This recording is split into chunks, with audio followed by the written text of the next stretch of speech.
Hello everyone, I am doctor Manuraj Sharma. और आज आप लोग के साथ में एक दिलचस्प मैं एक आइडिया वो आज शेयर करने वाला हूँ। बीते दिनों मैं एक किताब पढ़ रहा था ओज़ैन बरोल की, और आज का जो आइडिया है वो उन्हीं की किताब का एक अंश है। That is Einstellung effect. Life में कई बार ऐसा होता है कि हमें एक प्रॉब्लम जो है वो बड़ी फेमिलियर सी लगती है, और या ऐसा कहें कि कई बार हमें ना एक परिचित सी समस्या मिल जाती है और हमें उसका आंसर भी पता होता है कि ऐसी प्रॉब्लम का क्या आंसर होना चाहिए।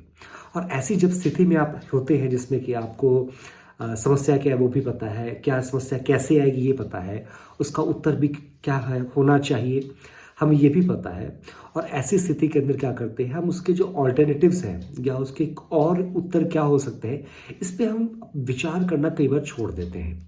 इस इफेक्ट को कहा गया है आइंस्टेलिंग इफेक्ट। दैट इज कि हमारा जो मेंटल एटीट्यूड है, ठीक है, वो काफ़ी फिक्स हो गया है, हमारा माइंडसेट हो गया है, वो इतना फिक्स्ड हो गया है कि अब हम किसी और ऑल्टरनेटिव के बारे में हम विचार करना बिल्कुल छोड़ देते हैं। और ये जो आइंस्टाइनिंग इफेक्ट है ये कहीं ना कहीं हमारे एक एजुकेशन सिस्टम का ही प्रोडक्ट है। बिकॉज जैसा कि हम सभी जानते हैं बचपन के अंदर में क्लासरूम के अंदर में हमारे जब भी टीचर्स आते थे तो वो उनके पास प्रॉब्लम्स पहले से होती थी, बच्चों को वो प्रॉब्लम देते थे, एंड उनके पास में एक रटा रटाया फॉर्मूला होता था, वो भी बच्चों को दिया जाता था।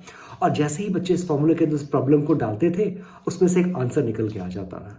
और ये जो तरीका है, ठीक है, जिसमें कि प्रॉब्लम है, फॉर्मूला है, और दोनों को कुछ इस ढंग से फिट करो कि आंसर सबका एक जैसा ही आ जाए, ठीक है। इस सिस्टम ने हमें ना कई बार कुछ ऐसा बना दिया है कि हम एक प्रश्न का दूसरा उत्तर हो सकता है इसके बारे में विचार ही नहीं करते हैं। और ये कहीं नहीं कहा गया है कि they can be two solutions to one problem. एक प्रॉब्लम के दो आंसर बिल्कुल हो सकते हैं, और साइंस इसी पे तो चलता है। बट हमारे एजुकेशन सिस्टम ने हमें कुछ इनफैक्ट ऐसा बना दिया है, और ये वाकई में एक चिंता का विषय है। बिकॉज लाइफ के अंदर में प्रॉब्लम जो है ना वो प्री पैकेज्ड वे में नहीं आती है, ठीक है।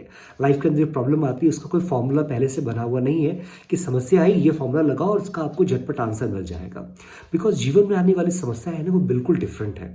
उसके लिए हर बार आपको एक नया फॉर्मूला बनाना पड़ेगा ताकि आपका आंसर कुछ नया आ सके या मनचाहा आंसर आ सके। तो ज़रूरी चीज़ें क्या चीज़ है that when ever you face a problem, आपके पास में कोई प्रॉब्लम आ जाए, आपको अगर आंसर पता भी है ना तो वेट पेशेंटली, आप उसके ऑल्टरनेटिव के बारे में भी सोचिए क्या इससे भी अच्छा आंसर कोई हो सकता है। एंड जब आपको बेटर आंसर मिलता है, बेटर ऑप्शन मिलता है, ठीक है, तो आपको बेटर रिजल्ट्स पे मिलते हैं। हाइजनबर्ग ने इनफैक्ट अपनी एक इस किताब के अंदर में भी चर्चा की गई है। तो हाइजनबर्ग ने कहा था that is what we observe in nature is not nature itself. जब प्रकृति को देखते हैं तो प्रकृति नहीं देखते हैं, but nature exposed to our method of questioning.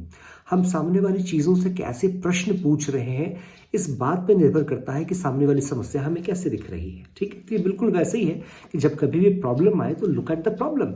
आप प्री कंसीव्ड आइडियाज़ के साथ किसी चीज़ को नहीं समझ सकते हैं, तो बेटर है कि बायस्ड नहीं हो जाए, प्रॉब्लम को देखें, ठीक है, और उसके बारे में चिंता करें कि क्या इसका एक नया आंसर हो सकता है, ठीक है। And this is the way when you reframe A question, जब आप क्वेश्चन को रिफ्रेम करते हैं, ठीक है, अपने एक मेथड ऑफ क्वेश्चनिंग है, ठीक है, अगर आप उसको चेंज करने का प्रयास करते हैं then you have also potential to change the answer. और जीवन में भी तो ऐसा ही है ना, हमें इनफैक्ट हम लाइफ के अंदर में भी यही कर रहे होते हैं। हमें जब कभी प्रॉब्लम आती है तो हम ये सोच रहे होते हैं कि हमारे पिताजी ने क्या किया था, क्योंकि उनका आइडिया कभी किसी समय में काम कर गया था। और वो जो पिताजी का आइडिया था वो अपने जीवन में हम इस ढंग से उतार चुके हैं कि लाइफ के अंदर में जब कभी भी प्रॉब्लम आती है हम पिताजी वाला ही फॉर्मूला हमेशा चला रहे होते हैं।